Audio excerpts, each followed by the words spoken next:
It's my pleasure to introduce today's last speaker, so Professor Ville Turunen from Aalto University. And he will talk about time frequency analysis on locally compact groups. So, please. Thank you. Can you hear me? Yes, I can hear you well. Great. Thanks for the organizers for this possibility to talk. And also I would like to thank Professor Nenad Teofano from University of Novi Sad for lending me his office for giving this talk.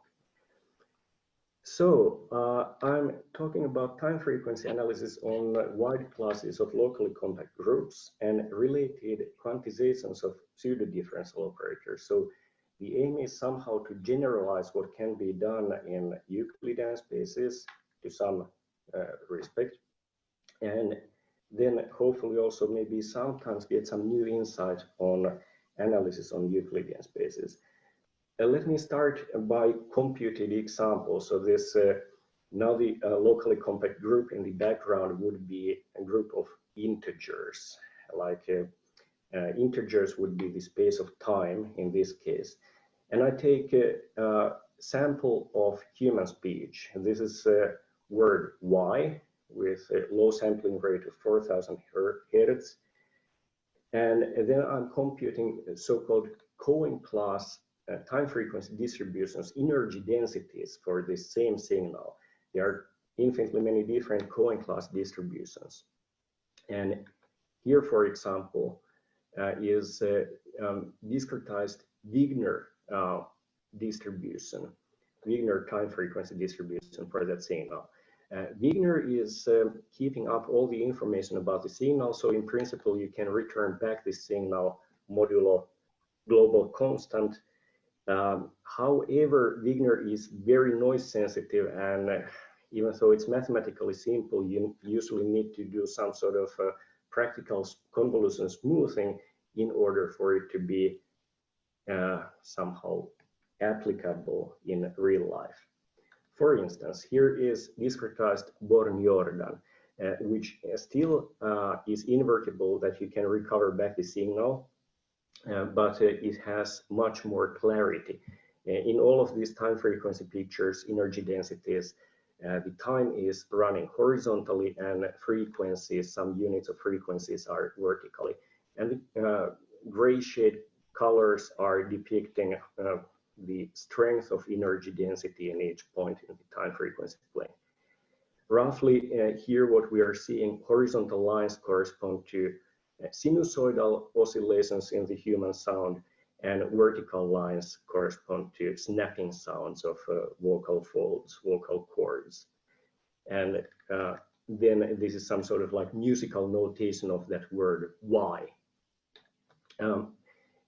Then in world of applications, most used time frequency methods are related to spectrograms, related to short time Fourier transform or windowed Fourier transform. And now, no matter how you choose the window, here are three examples, Gaussian windows for the same signal. It's always destroying information. No way of retaining back the signal from these messy pictures.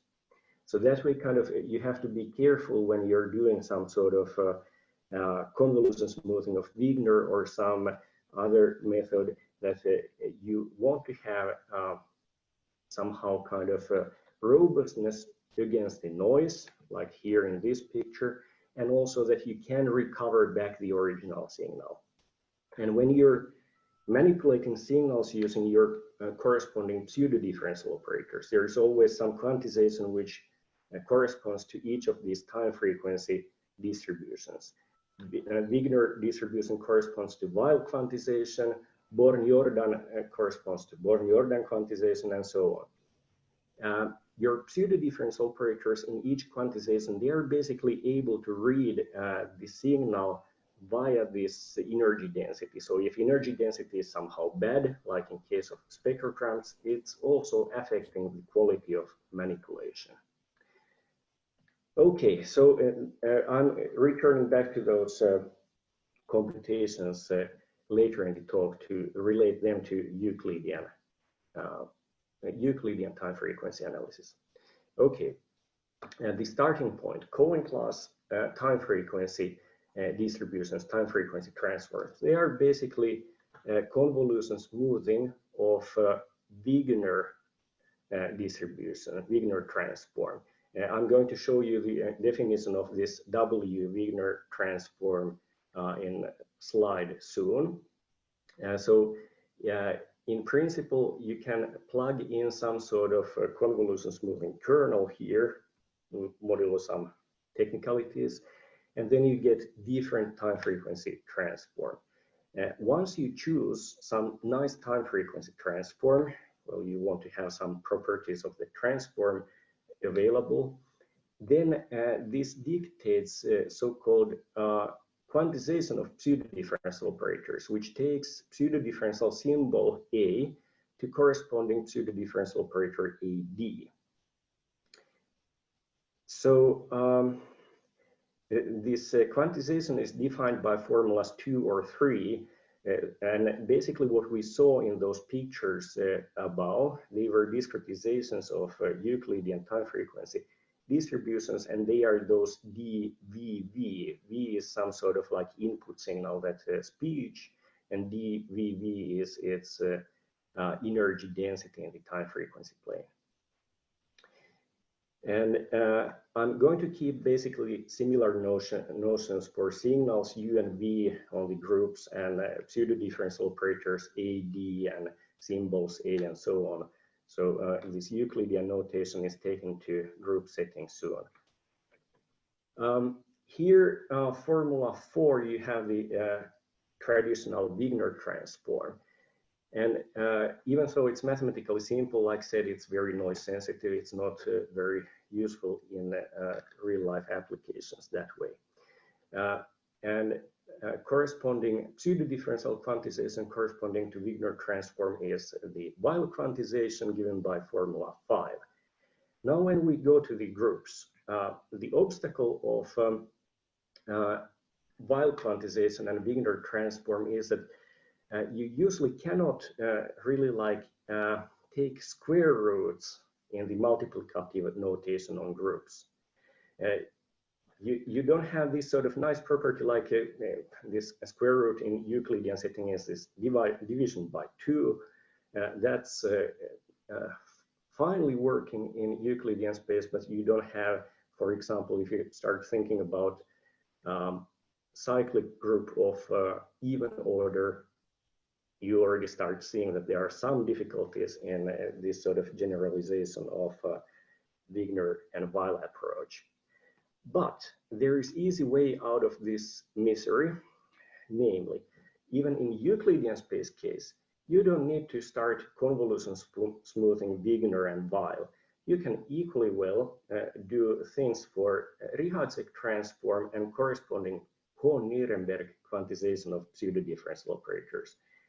And in Euclidean space case, you get equivalent theory, no matter whether you start from Kohn-Nirenberg or Weil. And now Kohn-Nirenberg happens to be always there on nice groups. And which kind of nice groups we are talking about? We are talking about such groups which have reasonably working Fourier transform. For instance, easy cases would be locally compact commutative groups, or if we want to have some non-commutative groups then type 1 unimodular second countable groups, including all compact groups and plenty of other groups as well. So then we are having integration with respect to Haar measure on the group. We're having, so to say, Planck-Searle measure on the unitary dual, not going into the details, but then we have unitary Fourier transform from L2 functions on group to L2 functions on the unitary dual. And now this unitary dual is not typically anymore group. If we give up commutativity, then this is rather exotic world. Anyhow, now we are going to, in this presentation, always have Latin letters for time-like variables. So x and y are time-like variables, psi and eta are corresponding frequency-like variables living in that unitary dual of the group. And our signals are decent enough complex valued functions, scalar valued functions on the group, and Fourier transform is some integration of this signal against adjoint of irreducible unitary representation. The inverse Fourier transform is then again marked by some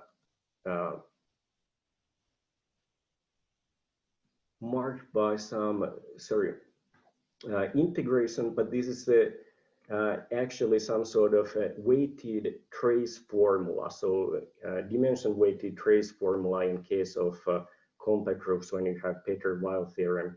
But again, not going to the details. Think about that these integrations in Greek letter variables, they are some sort of non-commutative integrals that you may not always say that ABC product has integral equal to CBA product. You can commute any two factors, but not arbitrarily three factors, only in cyclic fashion. Once you have this Fourier transform on L2, then you can define symplectic Fourier transform of the time frequency, not time frequency place, but time frequency plane, from L2 of that space to L2 of ambiguity plane. But these are now non-commutative spaces. They are not anymore planes in ordinary fashion. Some historical background. So where does time frequency analysis come from? So of course there is signal processing origins, but we can also think about this early quantum mechanics, Heisenberg, Born, Jordan, quantum mechanics, Wigner transform of early 1930s, and then in PDE world, Kohn-Nirenberg quantization is most well known to people. And Kohn-Nirenberg, we were working on this with Rudzansky already over many years, and on this was compact Lie groups in early 2000s, and it turns out that you can do this sort of Kohn-Nirenberg quantization in much more general groups, of course. Time frequency analysis has been done in, especially in commutative settings, by plenty of people over the decades, and for us, one of the most interesting references would be Montoya, Rudzansky, Wigner, Tau pseudo-difference operators. I didn't yet tell you about these ambiguity kernels, but I'm going to say some comment that how we are doing quite more general situation here. So now I'm defining what is our time frequency transform, what are the corresponding pseudo-difference operators on such wide classes of locally compact groups. So remember that Wigner transform of Euclidean spaces and Weyl quantization, they directly cannot be generalized on many of the groups due to the lack of those square roots. But Rihacek time frequency transform for complex valued functions on group, U and V are those functions, at time x frequency eta is direct generalization of what happens in the Euclidean space case. But this is now some sort of operator valued thing. It's not anymore necessarily scalar in non-commutative world. Then time frequency transforms are going to be convolution smoothings of this Rihacek or Kohn-Nirenberg transform. And convolution is now defined that you're taking symplectic Fourier transform of Kohn-Nirenberg, multiplying, so Fourier multiplier approach, by ambiguity kernel, and then taking inverse symplectic Fourier transform. And following again the Euclidean model, this gives you then the definition of quantization of pseudo-differential operators with respect to time frequency transform D. And in case of Kohn-Nirenberg quantization, it looks like this formula. So these Greek letter integrals were really some sort of weighted traces and not integrals in the usual sense. Nominally, the test function spaces which are most useful here are generalizations of Schwarz test function spaces, so-called Schwarz-Bruhat spaces. A word about that a little bit later. But now what I want to emphasize, so how this is, for example, generalizing that Rodzansky-Mantoy work. So now this phi d here is variable on our ambiguity plane, and it's genuinely two-function variable. Instead, here in case of Rodzansky-Mantoy, it's not genuinely that sort of two-function variable, two variable function. It's having this sort of tau function on group, and then instead of independence of xi and y, there is xi of tau y. And many of the Euclidean space pseudo-differential operators and time frequency transforms are not of this sort of Wiener tau form. Okay, now back to our time frequency analysis. So basically you can always think about that we are in Euclidean space, and then G is that Euclidean space, and G hat is basically also the same Euclidean space. And the origin would be just the 0, 0 pair, origin of Euclidean space paired with itself. Turns out that there is some sort of time frequency shift invariance in groups. So instead of that sort of vast operator valued time frequency transform, you can recover this very complicated transform simply by looking at its action on test functions at the origin of the time frequency plane. E is now the neutral element of the group, and epsilon is the trivial representation of the group. Okay, and you just plug the same signal twice. So you can kind of just zoom into the energy density of your signal at the origin of the time frequency plane, and that's revealing which time frequency transform you're talking about. And from test function spaces, you're then able to extend this by duality to distribution spaces. And here is, for example, some L2 boundiness theorem that if you know something about your ambiguity kernel phi d, and then there are natural L2 boundiness of time frequency transform and corresponding pseudo-differential operators. Proofs are a little bit more complicated than in the Euclidean setting because of that sort of non-commutativity. We are dealing with some sort of matrix valued or operator valued symbols and ambiguity kernels. Then some characterization results, fundamental characterization results of different time frequency properties. And now remember that time frequency transform dictates pseudo-differential quantization, and vice versa. Pseudo-differential quantization gives us some time frequency transform. And following plenty of theorems are of the same basic form. We're claiming that certain things will be equivalent. For example, property C will always talk about pseudo-differential operators. Property B talks about time frequency transform, corresponding time frequency transform. D is about some kernel related to that transform, and then condition A is some sort of like looks almost as innocent as it could be, but is truly logically equivalent to the others. And in all of those results now we are having those Schwarz or Schwarz-Bruhat test function spaces, time frequency points, ambiguity points, signals from test function spaces, and symbols which are also from test symbols. For instance, following symmetry theorem is somehow kind of trying to capture that sort of what would be symmetric time frequency transform. So that's condition B, that if you're taking two signals U and V and adjointing that corresponding operator, the values of those time frequency transforms in time frequency plane are some operators acting on Hilbert space.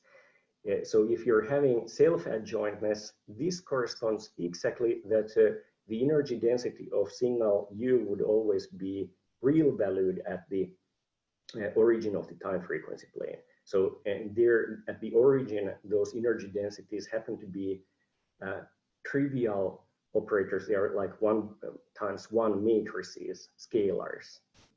But in some other points, if eta is not easy representation, then you're having even infinite dimensional operators here. And this is equivalent to having symmetry of the pseudo differential quantization. So if you're having symmetric symbol, so the adjoint of a symbol is pointwise itself, then there is symmetry, self-adjointness of the pseudo differential operator. And then this condition D doesn't look very symmetric, but that's because Kohn-Nirenberg quantization is not symmetric itself. Wigner would be symmetric, but we don't have Wigner at our disposal. Okay, then some normalization theorem, which is talking about that there would be natural normalization, condition B, normalization of time frequency transform, integration over time frequency plane gives L2 inner product of signals, is equivalent that our nice test symbols, if you integrate over time frequency plane, you get the trace of corresponding pseudo differential operator. And this is easy on terms of ambiguity kernel at the origin. And if a group happens to be compact that you can normalize Haar measure, then this is that your constant function 1, its time frequency energy density integrated gives you 1. In the same fashion, about time margins, frequency margins. And now time margin properties that if you just integrate over frequencies, you get some sort of natural time-like behavior. On level of pseudo differential operators, if your symbol is just time dependent, then it's multiplication operator. Then if you plug in Dirac delta at time 0 or Kronecker delta, then you have that sort of like in those time frequency pictures, you would have vertical Dirac delta line showing there in the picture for the energy density.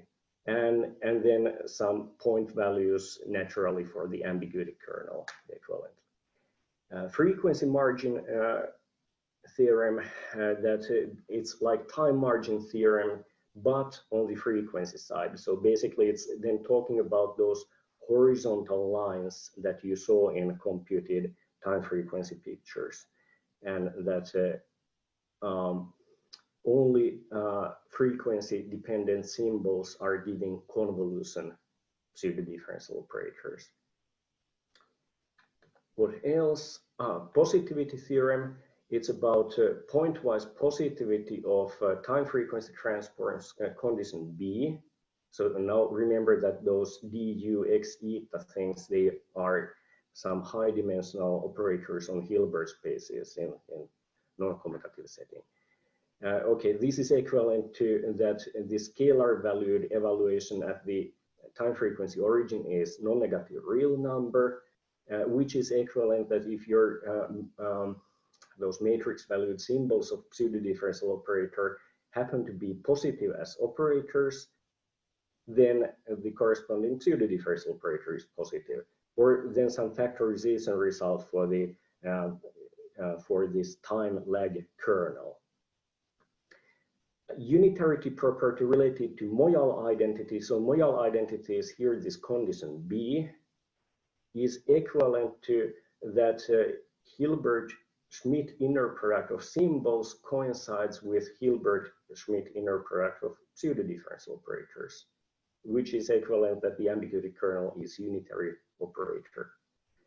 Application of unitarity theorem, if I have orthonormal L2 orthonormal bases, then the energy densities of those orthonormal basis elements sum up to constant, and normalization gives this constant 1 then there. Interpretation is somehow that in those pictures orthonormal basis elements are uniformly tiling the time frequency plane. I have still some few minutes. Then there is inner invariance theorem, which is truly some non-commutative thing about inner automorphism preservation. It's again in the same familiar fashion like those previous theorems.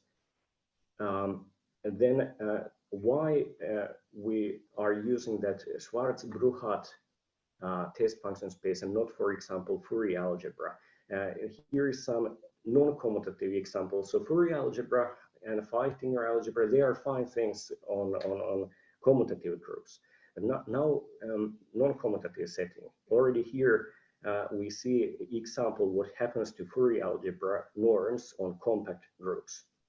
That if you take some, well, let's say we have now nice enough function, but then we take that function delta u, where you have that co-multiplication in the Hopf algebra sense, x, y here.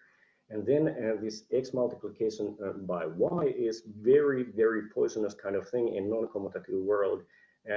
This Fourier algebra norm is exploding. Instead of here you have power 1 and here you have power 2. And if you happen to have larger and larger irreducible unitary representations, those dimensions, then, well, bad things happen.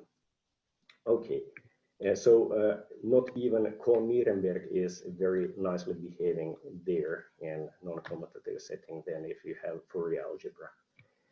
Now, in the remaining few minutes, I'm a little bit explaining that how those pictures, for example, arise in case of Born-Jordan.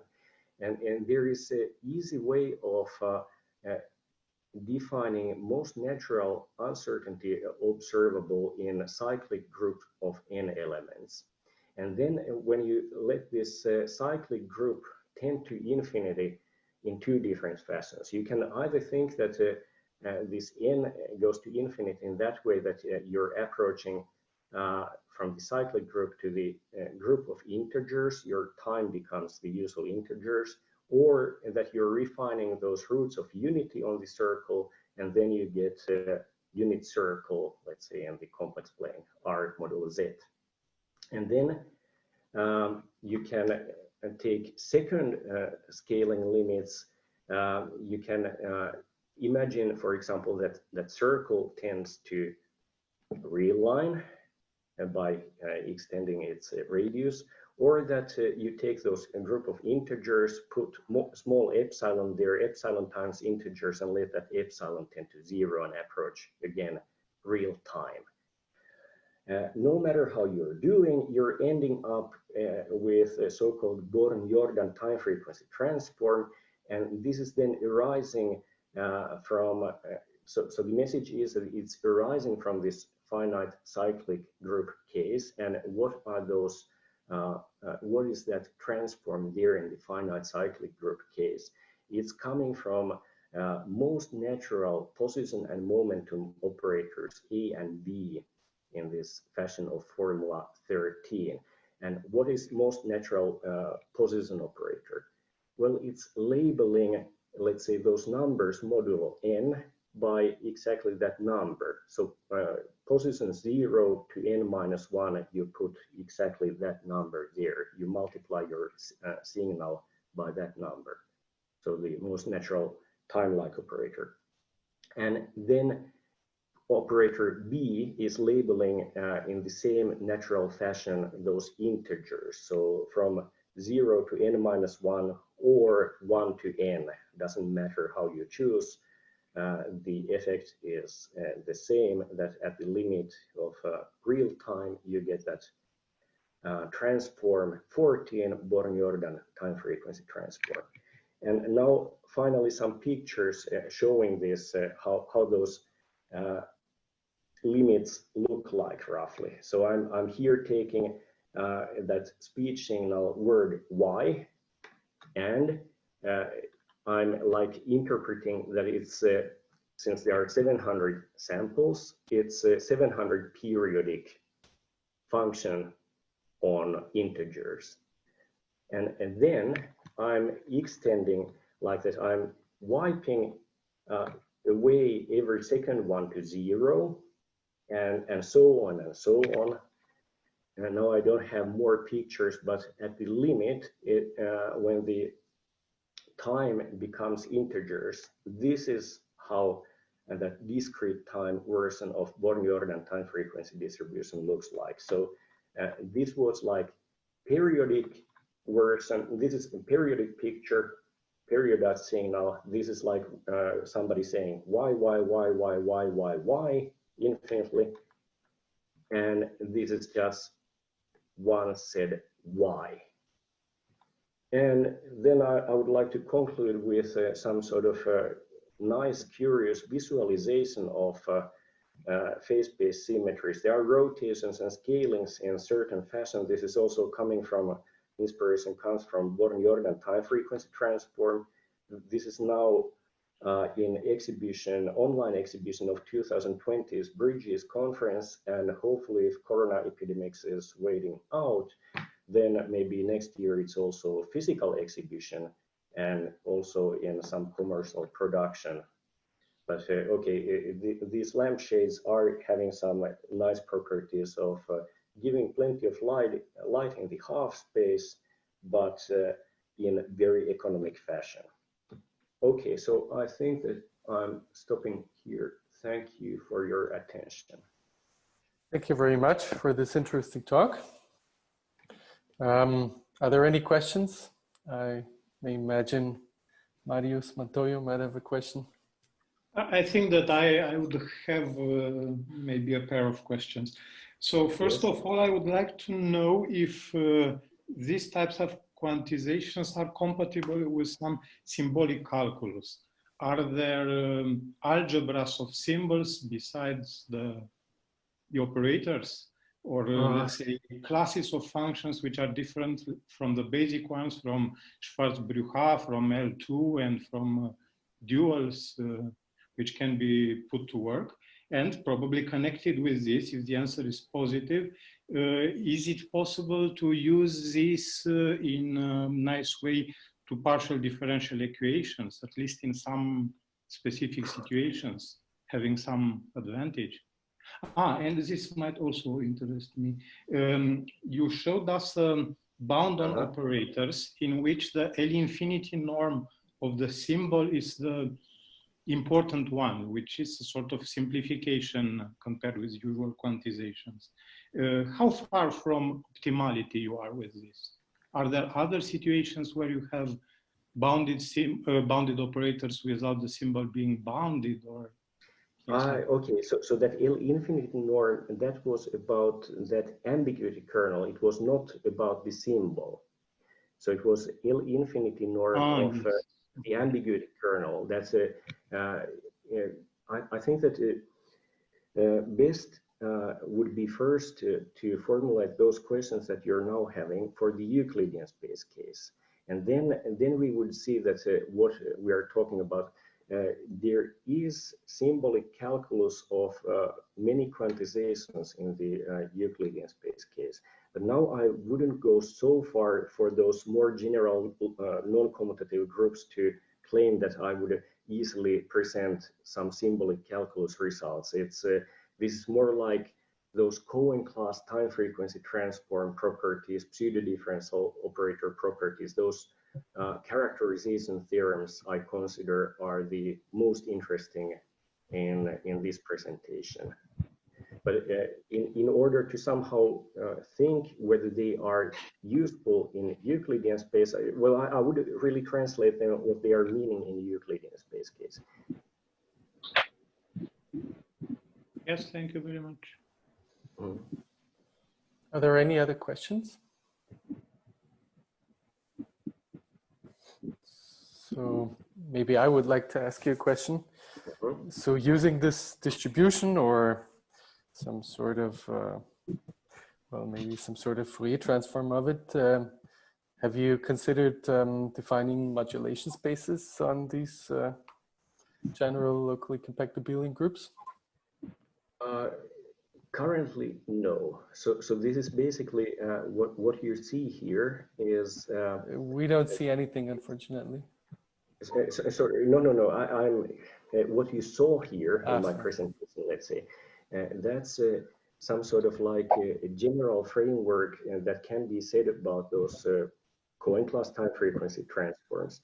And now there are some refinements that can be, for example, done for Euclidean space. My doctoral student Vesa Vuojamo is now finalizing his thesis, and then we are having some sort of refinements for the Euclidean space. But now I would say that no, we are not having modulation spaces for non-commutative setting here. No, this is what you saw here was basically about those Schwarz-Bruhat test functions, and some things can be said, for example, in case of compact groups about trigonometric polynomials. Yes, so, but do you think there is a possibility that this could be used, at least in, say, for certain subclasses of, I don't know, non-abelian groups? Compact ones, nilpotent ones, or I don't know. Yes, maybe in some cases there could be.